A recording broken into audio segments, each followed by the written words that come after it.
Guys, it's Rachel with Living Life Rural, and are you like wondering if it's too late to start seeds? Because I'm literally sitting here at my desk trying to figure that out right now. So I thought I'd bring you along for the ride. Um, this spring, I don't know where it went. I know I say that about all the things all the time, but it is literally the end of March already, and I don't know where the year has gone so far. That being said, I usually start my vegetable plants indoors. Tomatoes, peppers, are the main ones. I've always wanted to do flowers, like I do marigolds sometimes. I was gonna start my onion seeds. We're way past that window. Um, but yeah, I usually start my seeds indoors, and I'm way behind this year. Life has been busy. I'm sure you can relate. So let's talk about like if it's too late to start anything from indoors. So I am in zone 6B, which doesn't really play much part in um, like your vegetable plants. Okay, that's more for perennials. But what we do need to worry about is our last frost date. Okay, and I'm going to take you through. So I created this planting planner for anybody to use. It's free. You don't have to sign up with your email address or anything. It's just on my website and it's free to use, and I want you to go use it. But I'm going to walk you through how to use it because I'm literally going to use it for myself today. And let me show you guys how you can find out if it's too late to start any plants, any vegetable plants, flowers, herbs, that sort of thing, for your location right now this year. All right, so the first thing you need to know is your last frost date. And if you want to do a fall planting, you're going to need to know your first average frost date in the fall. Okay.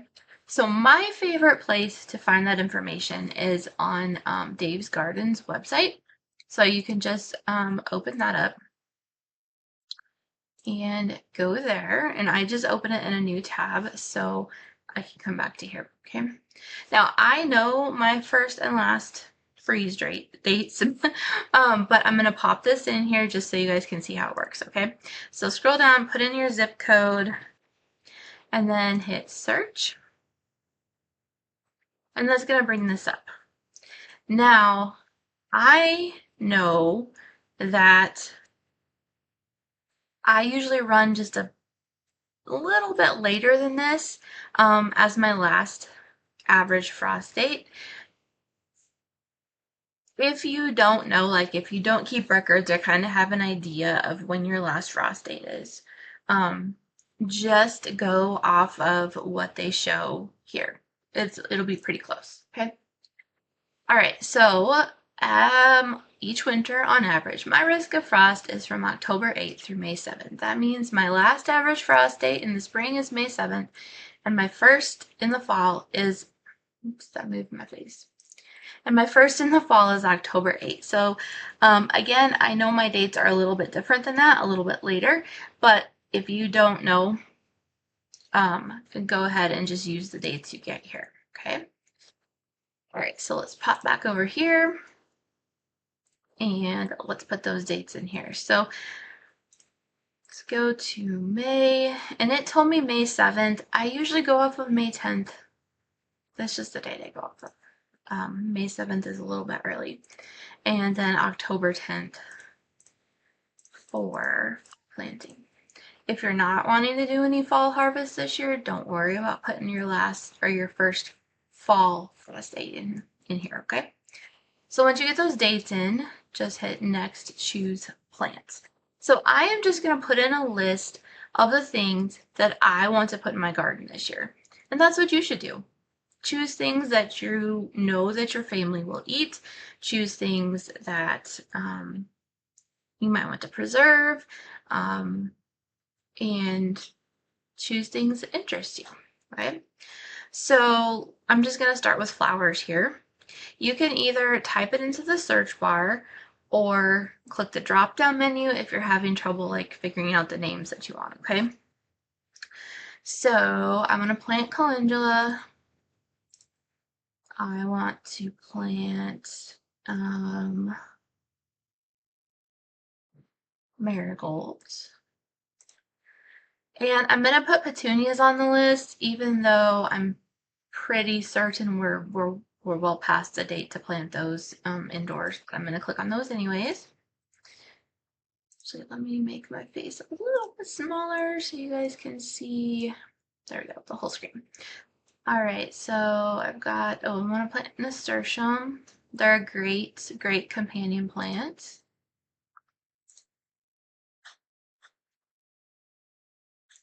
I'll probably put out a few sunflowers. Scroll back up. And then I'm going to choose zinnias because I love planting zinnias. They're usually super easy to grow and pollinators love them and they bring such pretty pops of color to your garden. I just love adding some zinnias around. So that ought to do it for my flowers. And then let's go to vegetables and herbs. So I think I'm going to start some basil, perhaps. Maybe some beets. I'm going to put them on the list for good measure. I'm not going to worry about broccoli and cauliflower this year because I struggle to grow broccoli and cauliflower. Usually our springs are just too warm. Like I don't have enough cool season to get them to do much of anything, and then the bugs just get them. And so this is going to be I'm trying to make this a little bit more of a low stress garden year for me. So we're just not going to bother with those. Carrots, we're going to put some carrots out. Not corn. We might put out some cucumbers, and I'd like to do dill if I do cucumbers. Dill is just great to put out. Butterflies love it. Okay, dill is really great for our friendly pollinators. Green beans are a must. Let's see. Let's put lettuce on the list. I haven't decided if I'm gonna do lettuce yet or not. We'll see. Onions, I've got some plants I need to get put out, but I also have to, so I put new compost on the garden. Well, I had my husband put new compost on the garden. And I still have to level it all, which, I haven't done that yet. It's super windy outside today, and I really just don't want to go outside, to be perfectly honest. Anyway, yeah, so I need to get my onions out. Peas. I might put out peas this year. This has been a really warm spring, so I don't know if they're gonna do very well, but I love just having a handful of peas from the garden. I'm gonna put peppers on the list because I usually start my peppers from seed. However, I know we're past the date for that, but I'm gonna put them on the list just so you guys can see what this looks like. Potatoes and pumpkins. Let's do some spinach. My hubby loves the spinach on his sandwiches during the summer. Let's do some summer squash because I think I'm gonna put out at least one hill of zucchini this year. I'm not putting out any sweet potatoes this year, and then tomatoes, and that's gonna round out my list for the year. Don't forget, this is just my list. You choose whatever you want from here. Okay, and if there's a vegetable or an herb or a flower that's not on this list, let me know. I can add it. Super easy. All right, if you want companion plant suggestions, you can click this box. If you don't, just leave it unchecked. And if you want to do any fall planting, go ahead and check this box as well. If you don't, just unclick it. I'm going to leave it checked just so I can kind of look. I don't do a lot of fall gardening, mainly because our summers are so hot and the heat lasts a long time that I don't think the fall gardening would work super well for me. But who knows, maybe this year I'll actually do it. So once you get all of the flowers and herbs and veggies that you want, see it shows you how many you have selected right here. And then just click on Build My Plan. And it's going to give you this beautiful planting plan.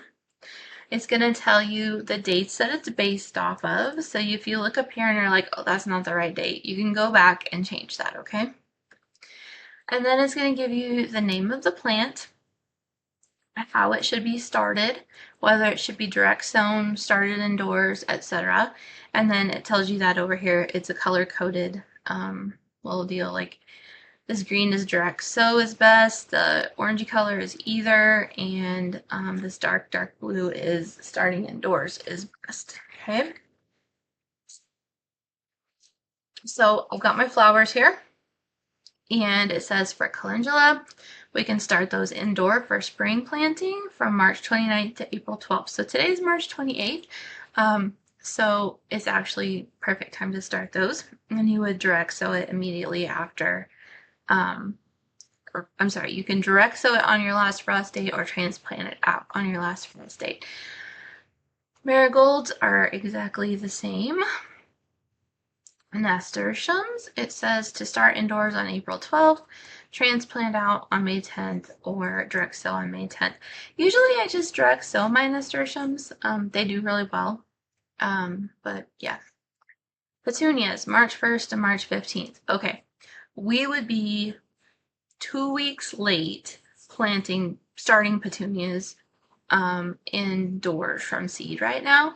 So I'm gonna just skip those for this year. I'll just grab some of those at Walmart, or like my friend has a greenhouse here close to where I live, and so I can always grab those from her.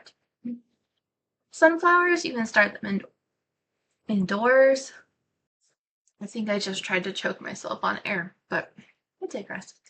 You can start them indoors, or you can just direct sow them in the spring. You've got, unless you have like a really short growing season, you've got plenty of time for sunflowers to grow if you direct sow them. So I always just direct sow them.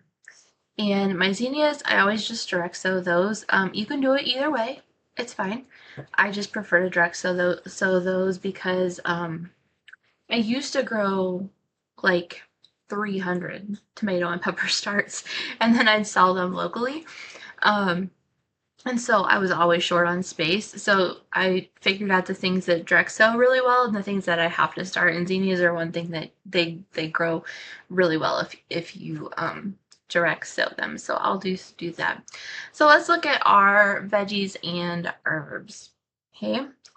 So again, if we're gonna start seeds indoors, this is the column we're looking at, okay? And then this is direct sow and then transplant out. So basil, we're getting towards the end of that. I don't know if I will start it or just try to direct sow that. Beets, I'm gonna go ahead and just direct sow those here in a few weeks. Carrots, same. I'm going to direct sow those, mainly because carrots don't transplant well. Now, I actually really want to run an experiment with this because I think that you could I have these little, like, really tiny plug trays. And my theory is I could start my carrots in those and then transplant the little plugs. I'm going to do an experiment. We'll see how it goes. But for right now, just go off the assumption that you should just direct sow your carrots, okay? Cucumbers, I'm going to direct sow those because, yes, you can start them indoors, no problem, but they grow really fast, and unless you have, again, a really short growing season, they're going to do just fine direct sown. Dill, my green beans will direct sow. I might try starting some lettuce because we're still in a good window for that. My onion plants, I'm going to just put those out as soon as I get my garden worked. We talked about that earlier. Peas, direct sow. Peppers, okay, let's look at that. March 1st to March 15th. Yeah. Peppers, you need a solid 8 weeks, if not more, especially if you're growing hot peppers. Bell peppers, you could do pretty good with just 8 weeks, but like hot peppers, like jalapenos and habaneros and all your spicy peppers, they need even more than 8 weeks, and so we're well past the window for that.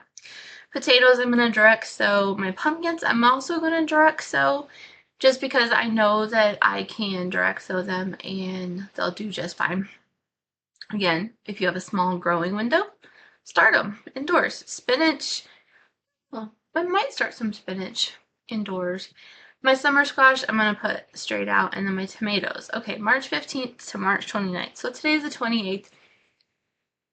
I could technically start my tomatoes indoors right now and still be able to plant them out. I think I'm gonna go ahead and do that. Have you seen the price of tomato, like vegetable starts at the store? They've gone up in recent years. And I think I'm probably gonna go ahead and try, because 6 weeks is a really good like size if your tomatoes are growing. Like if you start them and they grow well, 6 weeks is a really good size for tomato seedlings to be planted out in the garden. And we are basically like exactly 6 weeks from the time I would plant them out. So I think I'm still gonna go ahead and start them. If all else fails, I really won't waste many dollars like trying to start my seeds and get them ready. And if they fail, so be it. So this is what my plan looks like for the year. And again, if you're wondering if it's too late to start seeds, just go to livingliferural.com/planting-planner, and you can get this whole planner for yourself. And like, again, it's completely free. Okay. I don't even need your email address. If you want to go further than this, you can grab my seed starting guide that walks you through start to getting them in the garden, like how to start your seeds. We also have a modern homesteading for beginners Facebook group. If you guys like to spend time in Facebook groups and want to talk homesteading, jump over there. And then the other thing I wanted to show you is you can print this off or save it as a PDF. So you can just click here. It's going to bring open your little print box. Now I am on a Windows computer. I don't have a Mac, so I cannot show you what this is going to look like. But it'll pull up and you can print off everything, and then you can write on it and highlight it and do all the things that you need to do. You can move these dates into a calendar, etc. And if you want to print it, make sure the destination is sent to your printer, or you can click on save as a PDF and it will just save it as a PDF file to your computer if you like to go digital rather than printing. So hopefully that answers your question whether or not it's too late to start seeds this year. Obviously, for me, for my specific growing area, for my specific frost dates, I still have a lot of things that I can plant. This spring has been really, really warm, and so it's made me feel even like more behind than I am. But clearly I still have time to plant some seeds. So I'm actually going to go do that right now. If you guys have questions, drop them below, and I will see you in the next video.